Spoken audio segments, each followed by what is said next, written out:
she. Tell your papa country hard. Tell your papa, she. Tell your papa people they die. Tell your papa, she. This one don't pass jaga, yama. Hello everyone, you've all seen that video. I must say that Nigeria, my country. Someone that should by now be in jail if there was actually justice in Nigeria is the one that a policeman is actually kneeling down and cleaning his shoes. I don't know what's wrong with the Nigerian police and the way it trains its people and the way the Nigerian police do not understand the constitutional responsibility that they have and that they need to uphold. Again and again, you see the way the Nigerian police just tarnish their own image, have no respect for the uniform that they are wearing. It's unbelievable. I have had opportunities to speak to certain, men and women of the Nigerian police force and just explain to them the importance, the value that they wearing that uniform, it has on them. Ordinarily, they are policemen that we see you to talk to you, you fit wait, can he talk to you? Let's even look at the very dark man case where they talk that they beat him up. I'm sure a good number of those people that were wearing uniform, even though they are not police, they are EFCC, that beat him up, would not have been able to do that if they said they should do a one-on-one fight.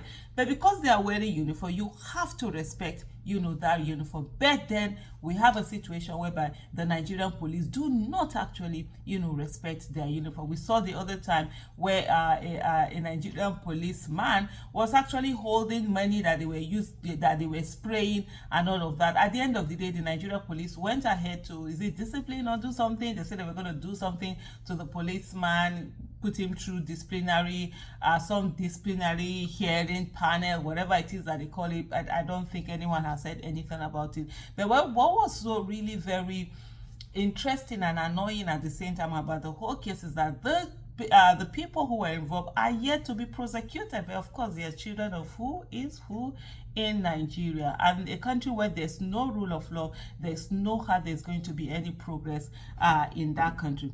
Ganduje is someone, as a governor of Kano State, he was found on camera allegedly carrying money of bribes. He was bribing hundreds of thousands of dollars that he collected, and he was stuffing his barbariga. And we even have Buhari during the one of the interviews he had with Kaderia in the follow-up to the 2019 election, where he was asked about that particular issue, and Buhari will go on to teach people how to be corrupt and not be caught. And it was like he wondered why he collected it himself, meaning he should be someone else that should collect it.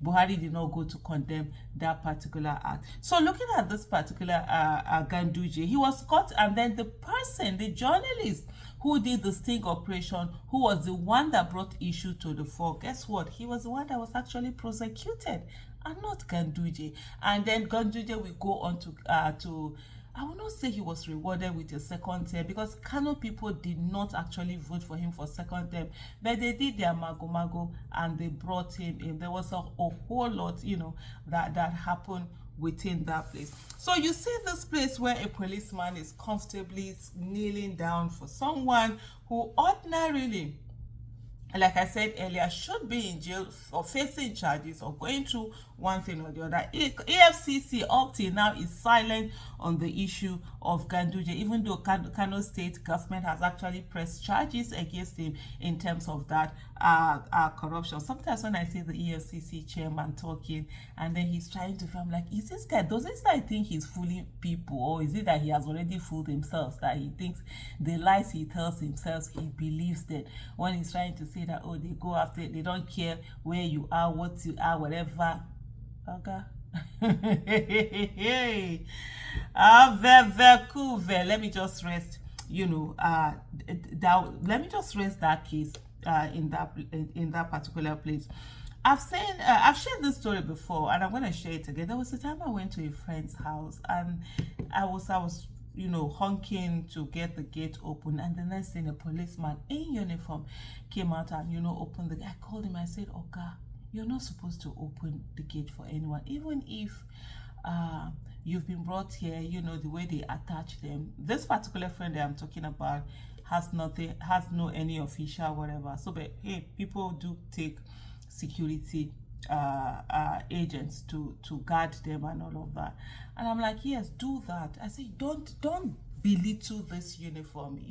You're representing the country, so you know, treat it in that particular manner. There have been other times when you've seen policemen, women either carrying handbags or in one very dehumanizing act or the other, and sometimes they actually don't say anything. They try to do it for you, or they run in to open, you know, the door. And sometimes like, no, please, it's okay. Even when you're telling them that no, you don't want it to be done, sometimes it's something that they're so used to that they keep on doing it all the time. And for me, is this: Nigeria is a country where, one, we have a lot of insecurity. One, we need a lot of people that are going to be guarding people and whatever.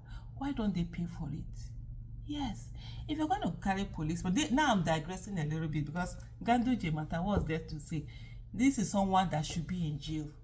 Police are there, you know, cleaning his shoes. That tells you everything about Nigeria now. That tells you about where there's no rule of law, nothing. If you're going to steal in Nigeria, just make sure you steal plenty, because stealing, you know, in Nigeria is not a crime per se. It is stealing small that is a crime. God help you if his phone you went to steal. They will beat you, probably set you on fire. You understand? Lynch you there and there. But if you steal their billions, they will hail you. They will even do a show for you. So there's really nothing to talk about on the issue of Ganduje. But to look at it from an angle that if the Nigerian police can just start a private security arm, let them be given the license to do that. Let them be in a position where people who want to have policemen, whatever, guard them, they can go and pay premium. Maybe you're paying 250,000, you know, per month for a policeman that you're taking. Then they pay them very well. Then they can employ more people. So that's like a private arm of the Nigerian police. So you still control them, they carry arms, so you have them instead of the little that are there. We have so many people packing them. Sometimes you have a family, we have like 20, 30, 40 security agents guarding them and their children and their houses. Madam own different, oga own different, every child will get it, or the one will go stay standby for house go there. Who is left to guard the rest of us? These are questions. These are some of the questions we need to begin to ask, and let's be pragmatic and get you know, the solutions that we really need. But on this one, honestly, it's such a shame that a policeman is kneeling down and wiping the shoes of a man that is accused of stealing so much from these people, that he was even caught on camera stuffing bribe that they had paid him.